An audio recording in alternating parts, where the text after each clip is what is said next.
అందరికీ నమస్కారం. ఉద్యోగులు, ప్రభుత్వ, ప్రైవేట్ రంగంలో పనిచేసేటువంటి కార్మికులు, ఉద్యోగులకు సంబంధించి ప్రతి అప్డేట్, ప్రతి సమస్య పట్ల సపోర్టివ్‌గా వీడియోస్ అయితే వస్తాయి. తప్పకుండా సబ్స్క్రైబ్ చేసుకోండి. ఇక ముఖ్యంగా ప్రైవేట్ రంగంలోని ఉద్యోగులు, కార్మికులైతే అనేక సమస్యలు, ఆర్థిక సమస్యలు మరియు పని ప్రదేశంలో కూడా సమస్యలైతే ఎదుర్కొంటున్నారు. పని గంటలు ఎక్కువ ఉంటున్నాయి, జీతం తక్కువ ఉంటుంది, పెన్షన్ ఉండడం లేదు. ఈ విధంగా మరి కనీస వేతనాలు అమలు చేయకపోవడం వల్ల కార్మికులు, ప్రైవేట్ రంగ ఉద్యోగులు చాలా ఇబ్బందులైతే ఎదుర్కొంటున్నారు. ఇక విషయంలోకి వెళ్తే తక్షణమే కనీస వేతనాల జీవో విడుదల చేయాలి, కార్మిక సంఘాల డిమాండ్. ఇందిరా పార్క్ వద్ద భారీ ధర్నా అంటూ హైదరాబాద్ నుంచి న్యూస్ వస్తుంది. ఇక కనీస వేతనాల జీవోలను ప్రభుత్వం తక్షణమే విడుదల చేయాలని కార్మిక సంఘాల నాయకులు డిమాండ్ చేశారు. కనీస వేతనాల జీవోను విడుదల చేయాలని డిమాండ్ చేస్తూ శనివారం ఇందిరా పార్క్లోని ధర్నా చౌక్ వద్ద కార్మిక సంఘాలు ధర్నా నిర్వహించాయి. ఏఐటియుసి, సిఐటియు, హెచ్ఎంఎస్, వివిధ ఐఎఫ్టియు, టిఎన్టీయూసి తదితర కార్మిక సంఘాల ఆధ్వర్యంలో మరి భారీ ఎత్తున ధర్నా అయితే చేయడం జరిగింది. ఇక ధర్నాను కనీస వేతనాల సలహా మండలి సభ్యులు ఎండి యూసుఫ్ అయితే ప్రారంభించారు. ఈ సందర్భంగా ఆయన మాట్లాడుతూ 1948 కనీస వేతనాల చట్టం ప్రకారం డిఏ లింకప్ అయిన జీవోలను ప్రతి 5 సంవత్సరాలకోసారి వేతనాలు సవరించి ఆ జీవోను విడుదల చేయాల్సి ఉండగా కనీస వేతనాలు సవరించి దాదాపు 18 ఏళ్లు కావస్తున్న జీవోలు సవరించకపోవడం అన్యాయమన్నారు. దీనివల్ల కార్మికులు నామమాత్రం వేతనాలు పొందుతున్నారని ఆవేదన వ్యక్తం చేశారు. తెలంగాణ వచ్చిన తర్వాత తెలంగాణ రాష్ట్ర ప్రభుత్వం కనీస వేతనాల బోర్డును నియమించకుంటే కార్మికులు కోర్టుకు వెళ్లి మరీ బోర్డును ఏర్పాటు చేయించుకోవడం జరిగిందన్నారు. బోర్డు కాల పరిమితి ముగిసిన వెంటనే ప్రభుత్వంపై ఒత్తిడి తెచ్చి 2వ కనీస వేతనాల బోర్డును కూడా ఏర్పాటు చేయించుకోవడం జరిగింది. ఈ 2 బోర్డుల్లో అన్ని కార్మిక సంఘాలకు ప్రాతినిధ్యం కల్పించిందన్నారు.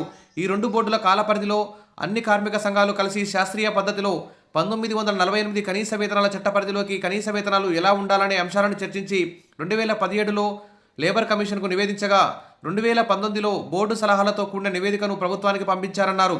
దీంతో గత ప్రభుత్వం 2021 జూన్ 25 నుండి 30వ తేదీ వరకు వరుసగా సెక్యూరిటీస్ సర్వీస్ జీవో నెంబర్ 21, 22, 23, 24, 25 నెంబర్లు గల 5 జీవోలను విడుదల చేసింది.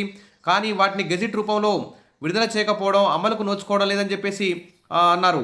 ఇప్పటికైనా ముఖ్యమంత్రి గారు ఈ జీవోలను వెంటనే గెజిట్లో ప్రింట్ చేసి అమల్లోకి తేవాలని ఆయన కోరారు. లేబర్ డిపార్ట్మెంట్ ముందు ఉన్న 12 జీవోలను ప్రభుత్వానికి నివేదించాలని, అలాగే ఇప్పటికే సిద్ధంగా ఉన్న 56 జీవోలను కూడా సరిచేసి సవరించి విడుదల చేయాలని విజ్ఞప్తి చేశారు. ఏఐటిసి రాష్ట్ర ప్రధాన కార్యదర్శి ఎస్ బాలరాజు మాట్లాడుతూ రాష్ట్ర ప్రభుత్వం అధికారం చేపట్టగానే మళ్ళీ కొత్త ప్రిలిమినరీ నోటిఫికేషన్లు విడుదల చేయడం అన్యాయమన్నారు.